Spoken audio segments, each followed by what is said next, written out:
Shalom, bersama saya John Setiawan. Kita akan sama-sama mempelajari tentang visi pemuritan.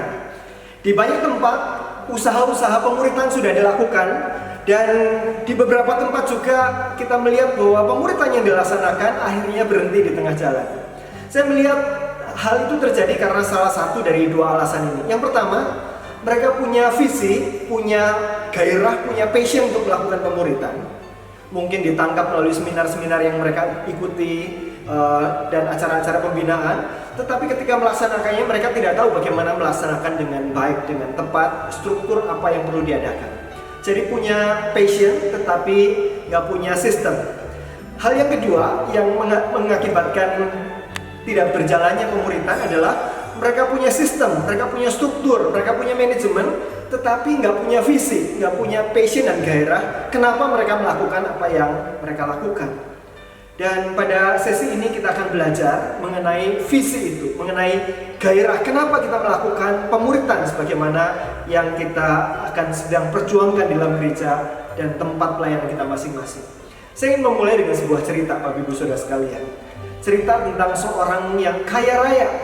Dia punya rumah yang besar sekali, punya halaman yang sangat luas, dan untuk memelihara rumah itu, merawat rumah itu, dia tentu saja punya banyak sekali pelayan. Dan pelayan-pelayan itu diperlakukan dengan sangat baik oleh sang tuan rumah ini. Dan suatu saat sang tuan rumah ini mau pergi jauh selama 1 bulan ke luar negeri. Dan sebelum dia meninggalkan rumahnya, dia mengumpulkan para pelayan-pelayan itu. Para pelayan-pelayan diberi tahu bahwa ada satu pesan yang akan saya sampaikan ketika saya pergi, tolong itu dikerjakan dengan baik. Dan pesan itu berkaitan dengan ada masalah di dalam rumah ini. Rumahnya ada sesuatu di sini, Bapak Ibu sudah lihat? Ya, betul. Gentengnya bocor. Dan genteng itu adalah tempat di mana master bedroom, tempat tidur utama di sana, di mana sang tuan rumah ini biasanya beristirahat, bekerja, melakukan aktivitas di situ. Ada banyak barang, banyak perabot di sana. Dan kalau bocornya besar seperti itu, hujan kehujanan, panas kepanasan, barang-barang di dalamnya pasti rusak, apalagi 1 bulan. Nah, singkat cerita, sang tuan rumah ini pergi dan para pelayan yang ditinggalkan itu langsung rapat. Apa yang mereka bicarakan? Mereka berbicara satu sama lain dan berkata bahwa, wah, tuan rumah kita ini, tuan kita itu sangat baik pada kita. Tuan kita sangat memperhatikan kita, dan kita cuma punya sedikit saja kesempatan untuk membalas kebaikan sang tuan kita. Dan inilah kesempatannya. Kita punya 1 bulan, kita melakukan sesuatu untuk rumah ini, sehingga kalau Tuhan kita pulang, Tuhan kita akan happy, akan senang. Kemudian dikumpulkanlah usulan-usulan. Ada yang usul, saya usul, halaman yang luas ini kok kelihatannya kosong ya. Bagaimana kalau kita tanami bunga-bunga yang indah di sana sini? Wah, usul itu segera diterima dengan baik. Mereka iuran untuk beli benih, beli bunga-bunga untuk ditaruh di berbagai sudut dari halaman itu. Jadi indah. Ada usul lain lagi, mari kita cat ulang beberapa bagian rumah ini karena sudah cukup lama tidak dicat ulang. Sehingga kalau Tuhan kita pulang, dia melihat rumahnya seperti rumah yang baru lagi. Waduh, usul itu segera disambut gembira, punya waktu 1 bulan untuk mengerjakannya. Kemudian dikumpulkan usulan-usulan lain untuk perbaikan rumah itu. Dan tibalah saat yang dinanti-nantikan itu tiba, yaitu sang tuan rumah pulang setelah bepergian jauh. Dan ketika sang tuan rumah pulang, apa yang dikerjakan para pelayan itu? Mereka dengan sangat senang mengantar sang tuan rumah tur di rumahnya sendiri, ditunjukkan. Wah, itu lihat halaman yang penuh bunga-bunga, ada tembok-tembok yang sudah dicat ulang dan sebagainya. Nah, Bapak Ibu Saudara sekalian, setelah semuanya itu ditunjukkan oleh para pelayan itu, kira-kira apa yang ditanyakan oleh sang tuan rumah?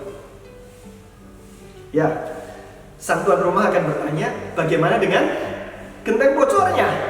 Dan pada saat itu, para pelayan itu baru sadar, ya ampun, kita selama ini mengerjakan begitu banyak hal, tetapi kita lupa pesan sang tuan kita tentang genteng bocor itu. Dan betul, waktu dibuka pintunya, dan kedapatanlah bahwa barang-barang di dalamnya yang sudah rusak dan kena hujan, kena panas dan sebagainya.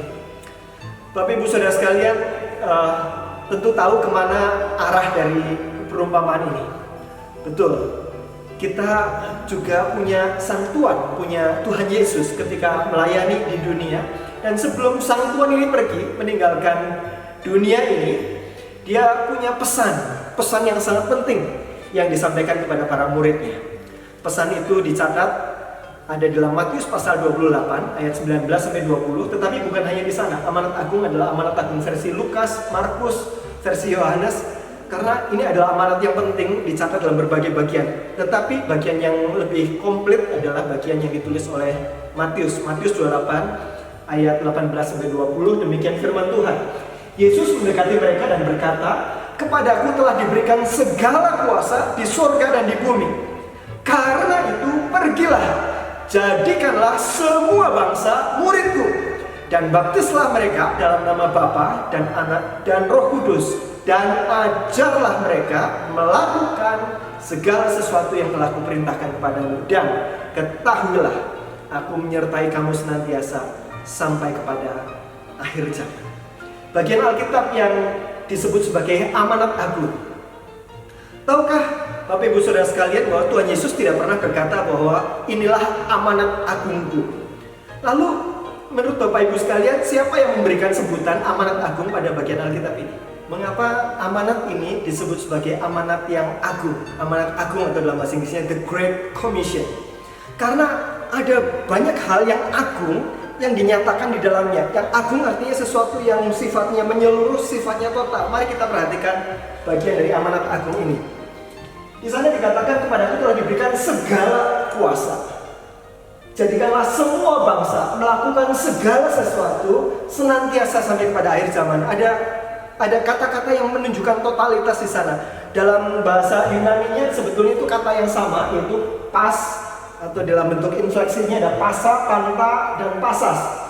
Kepadaku telah diberikan segala kuasa di surga dan di bumi. Amanat ini disebut sebagai amanat yang agung karena pribadi yang mengamanatkannya menyatakan otoritasnya yang meliputi segala kuasa surga dan di bumi. Dan karena kuasa itu dia mengamanatkan. Kepada amanat yang demikian kita hanya bisa taat atau membangkang. Ini bukan saran tetapi amanat. Dan amanat ini disebut sebagai amanat yang agung karena sasarannya itu sasaran yang sangat luas. Sasarannya adalah pantata etnik, semua suku bangsa. Dan sasaran kualitasnya adalah orang-orang yang melakukan segala sesuatu yang Kristus perintahkan. Suatu kuantitas dan kualitas yang luar biasa agungnya. Amanat ini disebut sebagai amanat agung karena ada janji penyertaan yang sangat agung, yaitu pasas tas hemeras. Setiap hari, segala waktu, senantiasa sampai kepada akhir zaman. Amanat agung ini yang kelihatan panjang beberapa kalimat sebetulnya adalah amanat yang terdiri dari satu induk kalimat yang diterangkan oleh beberapa anak kalimat. Induk kalimatnya, kalau kita melihat dalam struktur bahasa Yunani-nya, kita akan dengan mudah menemukannya, yaitu ciri-cirinya ada kata kerja imperatif di sana. Di sini ada beberapa kata kerja, Bapak Ibu Saudara sekalian. Ada jadikanlah murid, ada baptislah, ada ajarlah. Yang mana yang ada pergilah, yang mana yang merupakan kata kerja imperatif. Di dalam bahasa Yunani-nya kita hanya menemukan satu kata kerja imperatif, yaitu jadikanlah murid. Sementara yang lainnya memakai bentuk yang disebut sebagai participle atau partisip. Nah, partisip itu menerangkan bagaimana kata kerja imperatif itu dilakukan, dikerjakan. Jadi amanat agung kalimat induknya adalah jadikanlah semua bangsa muridku. Mate teusate panta ta etnik, itu adalah imperatifnya, itu adalah amanatnya dan itu adalah perintahnya. Yang lain-lain adalah bagaimana kita mengerjakan amanat itu. Jadi kalau kita mau menyimpulkan secara sederhana, amanat agung ini sebenarnya adalah satu amanat, satu sasaran untuk menjadikan semua bangsa murid Kristus. Semua bangsa adalah sasaran kuantitas, murid orang yang melakukan segala sesuatu yang diperintahkan adalah sasaran kualitas. Bagaimana cara prosesnya amanat ini dikerjakan, dilakukan? Kita melihat partisipnya. Partisip yang pertama yang kita lihat adalah baptislah mereka dalam nama Bapa dan Anak dan Roh Kudus. Baptisan adalah sakramen. Definisi sakramen adalah tanda yang kelihatan, tanda lahiriah dari suatu kenyataan batiniah yang tidak kita lihat. Waktu seseorang dibaptis, itu tanda lahiriahnya. kenyataan rohani yang sedang diwakili oleh baptisan itu adalah bahwa orang itu sudah menerima Kristus sebagai Tuhan dan Juru Selamat pribadi. Proses yang mengantar ke sana kita sebut sebagai penginjilan. Jadi amanat agung bagaimana menjadikan semua bangsa menjadi murid Kristus diawali pertama-tama dengan penginjilan. Tetapi tidak berhenti pada penginjilan. Dalam amanat agung masih koma. Setelah baptislah mereka dalam nama Bapa dan Anak dan Roh Kudus, koma, dan ajarlah, betul sekali.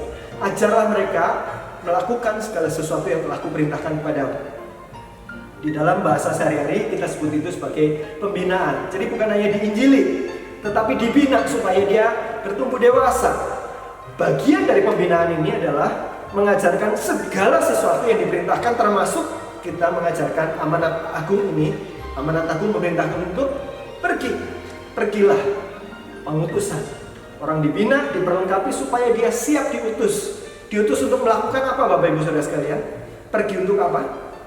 Pergi untuk menjadikan semua bangsa muridku, murid Tuhan Yesus. Nah, kalau orang yang tadi diutus untuk pergi, yang sudah kita injili, kita bina, kita utus, dia bertanya kepada kita, bagaimana caranya saya menjadikan semua bangsa murid Kristus? Bagaimana jawaban Bapak Ibu Saudara sekalian? Pertama, penginjilan. Injili orang itu. Setelah diinjili jangan berhenti, kita bina. Setelah bina jangan berhenti, kita perlengkapi, siapkan dia untuk siap diutus. Nah, kalau orang yang sedang dibina itu bertanya, diutus untuk apa? Jadikanlah semua bangsa murid. Caranya bagaimana? Penginjilan, pembinaan, pengutusan. Demikian seterusnya. Murid menghasilkan murid, menghasilkan murid, menghasilkan murid. Itu disebut sebagai disciple making movement atau sebagai gerakan pemuritan. Dan itu terus perlu dilakukan hingga segala suku bangsa di dunia, dan itu yang perlu terus kita kerjakan hingga pada akhir zaman. Itulah amanat agung kita.